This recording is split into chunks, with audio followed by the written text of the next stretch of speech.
आप सब खैरियत से होंगे। अल्लाह सुब्हानहू तआला से दुआ है कि हम सबको अपने हिफ्ज़-ए-मान में रखें। मेरे चैनल पे बहुत सी अच्छी और मज़े की रेसिपीज़ मौजूद है। आप मेरे चैनल का विज़िट करें और मेरे चैनल को ज़्यादा से ज़्यादा सब्सक्राइब करें। मेरी वीडियो पूरी देखनी है। अगर आपको पसंद आए तो आपने इसको लाइक, शेयर और सब्सक्राइब करना है। आइए स्टार्ट करते हैं। आज हम बना रहे हैं सीख कबाब पुलाव। इसके लिए मैंने फ्रोज़न कबाब लिए हैं। चलिए स्टार्ट करते हैं। जिस ऑयल में मैंने कबाब फ्राई की है मैं वही ऑयल यूज़ कर रही हूँ। ये आधा कप ऑयल का है। ये 2 से 3 अदद ये तेज़पत्ते, 3 से 4 अदद बादिया के फूल, 2 दालचीनी के 3-4 टुकड़े, 1 टीस्पून सफ़ेद ज़ीरा, 1 टीस्पून काली मिर्चें। ये 3 बड़े साइज के प्याज हैं। इनको हमने गोल्डन कर लेना। ये देखिए प्याज हमारा गोल्डन ब्राउन हो गया। अब इसमें से थोड़ी सी प्याज हमने दम के लिए निकाल देनी है। 1.5 टेबलस्पून पिसी हुई लहसुन और 1.5 टेबलस्पून पिसा हुआ अदरक है, तो साबुत गोल मिर्चें और 8 से 10 अदद लौंगे हैं। अब इसको फ्राई कर लेना। 4 अदद टमाटर हैं और 8 अदद हरी मिर्चें, इनका पेस्ट बना लिया है, ये इसमें शामिल करें।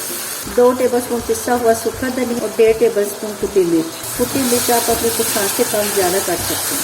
2 कप दही के 1.5 टेबलस्पून मैंने नमक का डाला है। तो जब इसमें हम चावल डालेंगे ना, नमक तब चखना है। अब हमने दही का पानी खुश्क करना है। ये इसमें 4 टेबलस्पून इमली का पल्प शामिल किया है।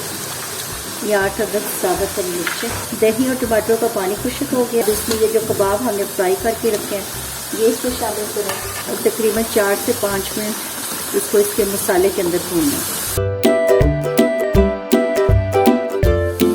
अब ये जो कबाब है ये हमें आराम से निकाल लेना किसी प्लेट में। ये मसाले के अंदर हमने पानी डाल देना है। 1.25 किलो हमारे चावल है। अंदाजे से मैं पानी डालती हूँ। 4 गिलास चावलों का है तो इसमें 6 गिलास पानी डाल दें। नहीं, ये चावल 1.25 किलो चावल है, ये भिगो के रखे हुए हैं। चावल डाल के 1 मिनट पर सारा चम्मच चला दें। इस मौके पे हमने चावलों में जो नमक है वो टेस्ट करना है।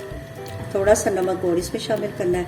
अब ये देखिए जो पानी है वो 1 इंच ऊपर होना चाहिए चावलों से। चावल डाल के अब इसके ऊपर ढक्कन दे के बंद कर, ताकि हमारा चावलों का पानी खुश्क हो जाए, चावल गल जाए। चावलों का पानी खुश्क हो गया है। अब नीचे हमने तवा रख दिया और इनको दम पे लगाते हैं। कि थोड़ा सा सफ़ेद ज़ीरा ऊपर से छिड़कते हैं। फ्राई की हुई प्याज शामिल करें।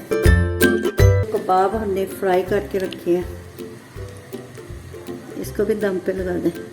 देशी के नीचे हमने तवा रख दिया है। आंच पहले 5 मिनट के लिए तेज रखनी है ताकि तवा गर्म हो जाए। 20 मिनट के लिए हल्की आंच पे दम पे रख दें। 20 मिनट हो गया, चावलों को दम आ गया। अब हमने कबाब निकाल लेने आराम से प्लेट में, तो फिर चावलों को अच्छी तरह मिक्स कर लेना। अल्हम्दुलिल्लाह अल्हम्दुलिल्लाह हमारा सीख कबाब का पुलाव रेडी हो गया है। देखने में भी इसका लुक बहुत अच्छा और खाने में ये बहुत यम्मी और जूसी है। आपने इस रेसिपी को ज़रूर ट्राई करना और कमेंट्स में बताना है। अच्छा जी, अब इजाज़त दें, नई रेसिपी के साथ हाजिर होंगे। अल्लाह हाफ़िज़।